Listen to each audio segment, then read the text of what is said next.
চন্দননগরের আলোর জনক শ্রীধর দাস, অনেকে বলেন চন্দননগরের থমাস এডিসন। তার লাইটেই সেজে উঠেছে হাওড়া ব্রিজ থেকে আইফেল টাওয়ার অবধি। ছোটবেলায় যখন বাবার সাথে দুর্গাপুজোয় ঠাকুর দেখতে যেতেন শ্রীধর বাবু, তখন অন্যরা মণ্ডপ, প্রতিমা এসব দেখলেও ছোট্ট ছেলেটার চোখ পড়ে থাকত মণ্ডপের আলোর দিকে।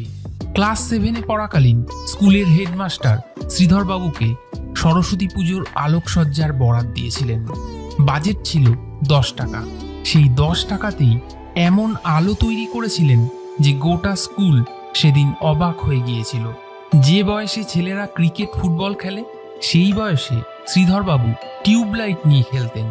এভাবেই লাইট নিয়ে ভাবতে ভাবতে শ্রীধরবাবুর মাথায় আসে চলমান লাইটের আইডিয়া। কিন্তু হাতে একটাও টাকা ছিল না। 2 বন্ধুর থেকে 80 টাকা নিয়ে শুরু করেন আলোক শিল্প। ধীরে ধীরে তার চলমান লাইট জনপ্রিয় হয়। শুরু হয় আলোর মধ্যে পশু পাখিদের হাঁটা চলা। বাংলার পুজো মণ্ডপগুলো সেজে উঠতে থাকে শ্রীধরবাবুর আলোকসজ্জার অনুকরণে। হাওড়া ব্রিজের আলো থেকে শুরু করে আইফেল টাওয়ার, মস্কো, লন্ডন, ইতালির মতো বহু দেশ আলোকিত হয়ে উঠেছে চন্দননগরের এই আলোর জাদুকরের হাতে। তাকে কুর্নিশ জানায় দ্য বেটার ইন্ডিয়া বাংলা।